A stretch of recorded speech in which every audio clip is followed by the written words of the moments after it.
Raja Zulkifli. Sayembara menjadi raja.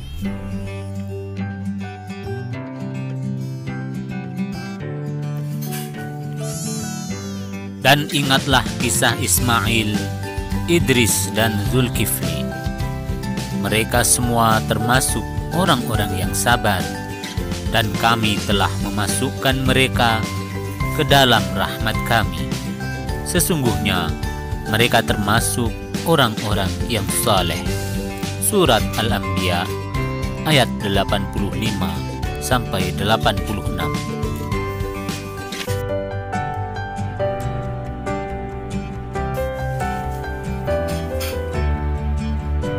Di sebuah rumah di Damaskus, sepasang suami istri sedang berbahagia.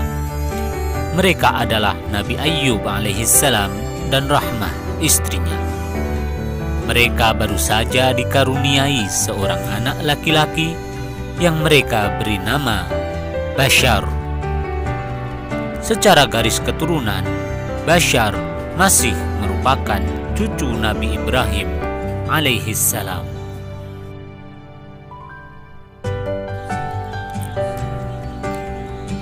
Hari-hari berlalu.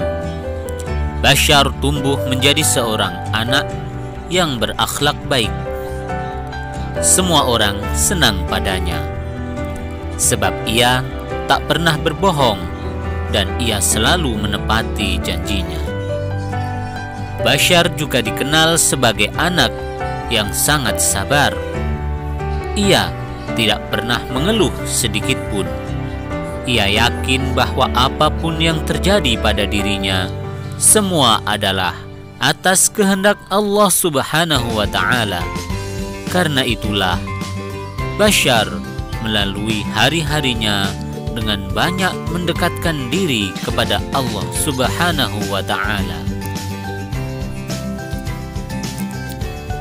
Sementara itu, di istana yang indah dan megah, tampak Raja Ilyasa sedang gelisah. Ia adalah Raja Bani Israel yang arif dan bijaksana. Ia selalu memikirkan dan mementingkan rakyatnya dimanapun ia berada. Sayangnya, di usianya yang sudah tua, Raja Ilyasa belum juga dikaruniai seorang anak. Hal ini membuatnya bingung, memikirkan siapa yang akan menggantikannya mengurus rakyatnya nanti.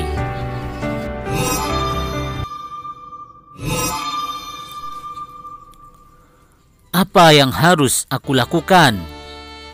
Tanya Raja Ilyasa pada penasihat istana. Aku sudah tua, tak lama lagi aku harus turun tahta. Lalu, siapa yang kelak akan menggantikanku menjadi raja? Penasihat istana tampak berpikir sesaat. Maaf, Baginda Raja. Bagaimana jika Baginda mengadakan sayembara? Usulnya pada Raja Ilyasa. Mendadak, wajah Raja Ilyasa berubah cerah. Ia sangat senang mendengar usul dari penasihat istana. Itu ide yang bagus, ujarnya. Dalam waktu singkat, berita tentang akan diadakannya sayembara untuk menjadi raja pengganti Raja Ilyasa menyebar ke seluruh pelosok negeri. Saat waktu yang ditunggu tiba, rakyat pun berbondong-bondong datang ke alun-alun istana. Bashar juga turut serta di antara mereka. Dalam hati mereka bertanya-tanya, sayembara seperti apa yang akan digelar oleh Raja Ilyasa.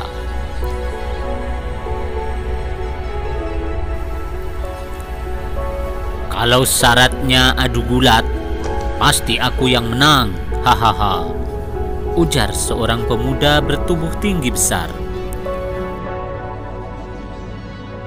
beberapa pemuda yang lain pun tak mau kalah.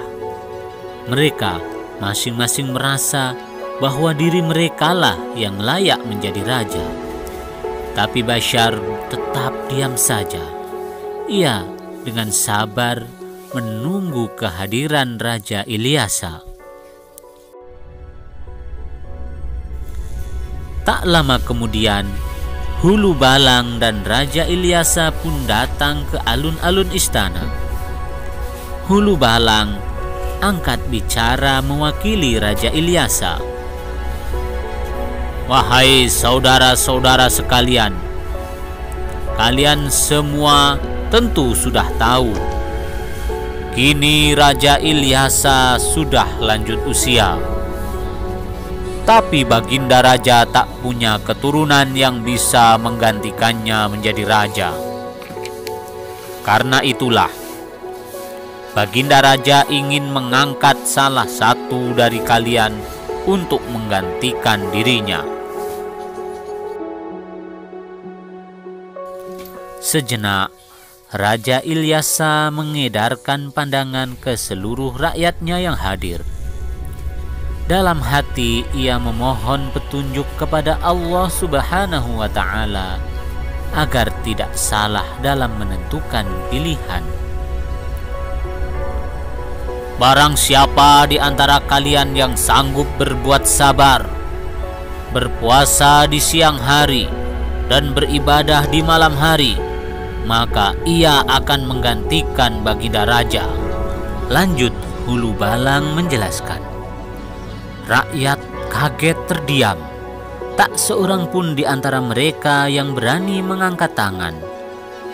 Itu syarat yang sangat berat, pikir mereka. Tapi tiba-tiba, "Hamba sanggup, Baginda Raja." Bashar mengacungkan tangannya.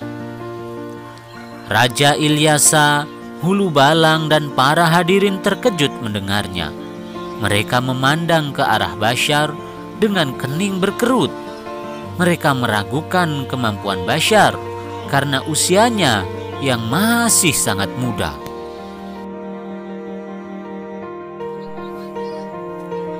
"Apa kau sungguh-sungguh anak muda?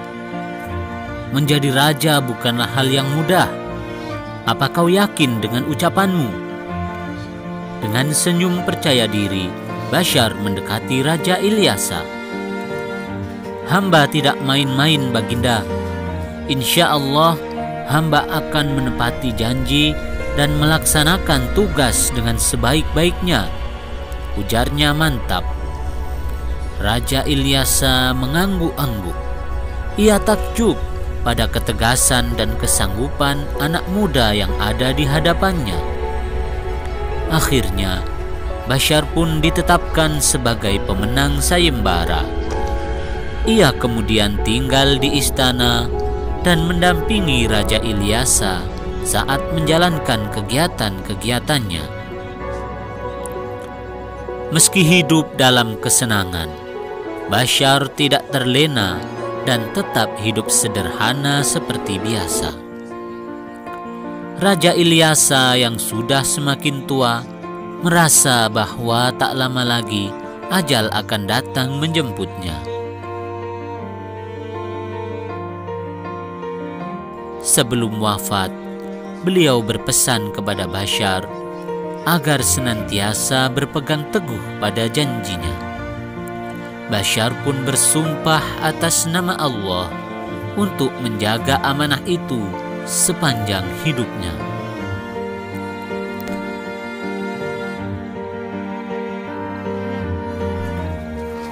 Tak lama setelah Raja Ilyasa wafat, Bashar pun dinobatkan sebagai raja.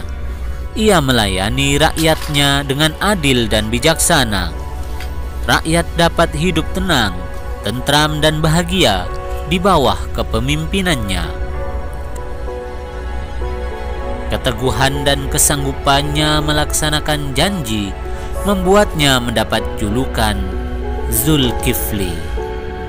Karena itulah ia pun lebih dikenal dengan sebutan Raja Zulkifli yang teguh dan sanggup melaksanakan janjinya.